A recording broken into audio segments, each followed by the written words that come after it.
right, let's get to baking this awesome pumpkin bread. It's spooky season, so I'm going to be rocking a spooky apron today. In order to make this, you're going to need a few things. The first one, before I forget, is some sort of pan you're going to bake it in.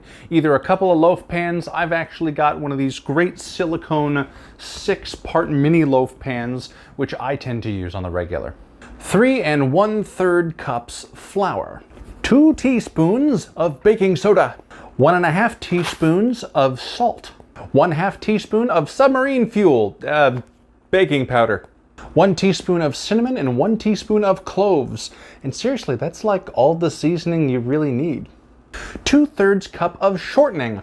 I tend to use butter flavored Crisco sticks, which, oh God, it works like, but that makes sense actually.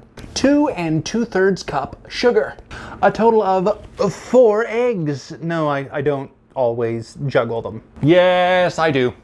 A 16-ounce can of pumpkin, which is smaller than this. It's like a regular can. I make a lot of pumpkin stuff, so I buy a lot of pumpkin. 2/3 of a cup of water. Kungaloosh. And 2 of the biggest mixing bowls you got. Okay, the reason we're using 2 mixing bowls is because we're actually going to separate the wet ingredients and the dry ingredients, and we're going to mix those separately before we combine everything together. That's how you make sure you're going to have it smooth.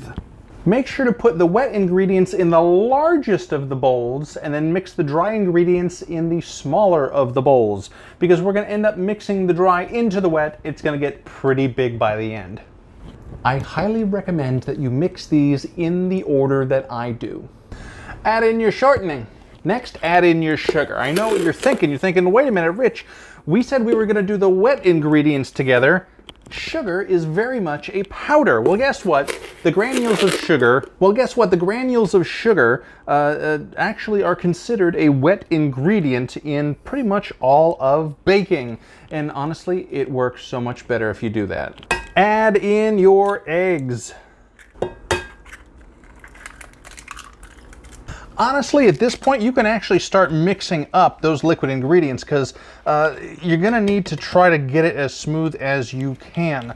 The graininess, the granulation of the sugar actually works to help break apart that shortening, which doesn't always like to break down once everything gets really fluid. Sometimes you got to take some time to knock the blocks of shortening out of your whisk that you're using, but just do your best to get that into just a fatty, sugary slurry.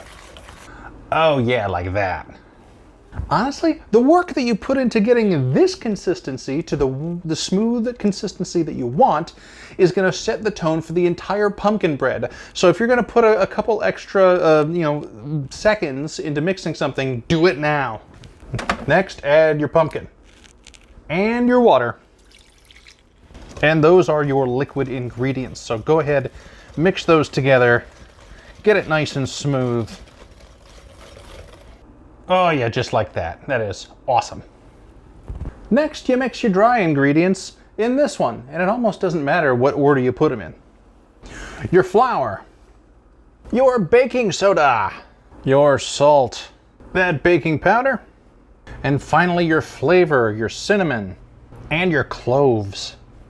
Now take that heap of dry ingredients and also mix that, and really try to mix it well, because there's a lot of really important things that you really want dispersed through everything. Everything from the baking powder and the baking soda, which is actually going to help it rise. If that's only clumped together in one spot, then not everything's going to rise, and some spots might rise too much. There's stuff like the cinnamon and the cloves that, if you don't mix that up, then not all the bread's going to be spiced, and it's dry, it's easy, mix it up. Now this is the point in which I usually like to turn on my oven. We're going to turn it to 350 degrees. If your oven takes a little bit longer to heat up, then maybe start it a little bit earlier. Next, we are going to take the dry ingredients, we're going to mix them into the wet ingredients, and you're going to want to do it a little bit at a time. If you dump the whole thing in there at once, it is a royal pain to try to mix this stuff, and it doesn't mix quite so well. So you put in a little bit, give it a mix. Once you can see that's in there, you add a little bit more, and the more you do this, the more that's going to thicken up. We're about halfway through It's already getting nice and thick. Keep on going. We're doing pretty good. Let's add the rest of it. And that right there is that color and the consistency that we are absolutely looking for. The next thing we're going to do is we're going to be pouring that into our loaf pans. You can do either the 2 bigger loaf pans, or I'm going to be using the 6 right there. This stuff really likes to stick to the bowl, so grab yourself a scraper to help get that out of there as you pour. Also, you are going to want to spray some nonstick spray into your pan. Get the sides, get the bottoms. You don't really want this stuff sticking. This could be a tough pour, but just kind of do your best. I always try to work from the back because it's easier to go from the back and then move to the front. Sometimes I will purposefully underestimate the amount to put in each pan. That way when I have that little bit left at the end, I can look to see, okay, which ones of these did I not fill as much, and fill it in. Once your oven is hot, go ahead and toss those in and bake them for the directions say between 45 and 70 minutes, which is a huge range. Honestly, I pretty much cook them for 45 minutes and they end up being done. But what you're going to want to do is the toothpick test. If you haven't baked anything like this before, the toothpick test is the ultimate way to know if it's done. You take a toothpick or a skewer or some other kind of wooden wonder, and basically when you think it might be done, you stick it into kind of the deepest part of the bread, the thing that you're baking. And when you pull that out, if it's got wet stuff like batter, clearly we haven't cooked it, then it's not done and you need to keep cooking it. But if you pull it out and it's clean, sometimes it can have little crumbs on there, but not like this. If it comes out clean, then it's done.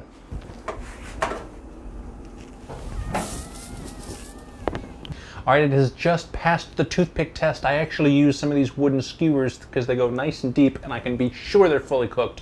Since it passed, we can get that out of the oven. And yes, check those out. That is the pumpkin bread as it comes out of the oven in all of its gorgeousness. And so we're just going to let that cool. In a second, I'm actually going to take those off and I'm going to put them on some cooling racks. They got right over there. If you don't have cooling racks, you can probably leave them out on your stove, kind of like this, especially if you have a gas range like this. That'll help to get them cooled off nice and quick as well. Yes, they are wonderful and perfect and delicious, and it is the greatest thing. If you have had this before, you know exactly what this is, and you would be so excited to be me right now, to be right here. You can just cut pieces off and enjoy them as it is. You can put some butter on it. There's lots of different ways that you can do it. If you have not had this before, oh my God, if you bake at all, you need to bake this because it is some of the best stuff ever. So thank you for coming to hang out with me and learning the secret of this amazing pumpkin bread. Make it, enjoy it, you'll love it. While you're here, if you haven't already, hit that subscribe button down there at the bottom. We've got our Facebook, Rich Does a Thing. You can find us there. You can find us on Instagram, on Snapchat, the Insta Twitter. Of course, you can support us on the Patreon. We've got a Discord server. Pretty much everywhere that you can find a thing, you can find our thing. Bye.